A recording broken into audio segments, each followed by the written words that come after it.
saja menurut Indeks Mundi, kepolisian Indonesia menjadi kepolisian terkotor, terkorup se-Asia Tenggara.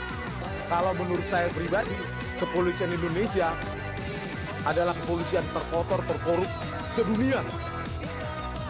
Oleh karena itu Pak Prabowo Subianto, rakyat sangat berharap pada Anda untuk membenahi secepat-cepatnya, ya, secepat-cepatnya dalam tempo sesingkat-singkatnya, ya.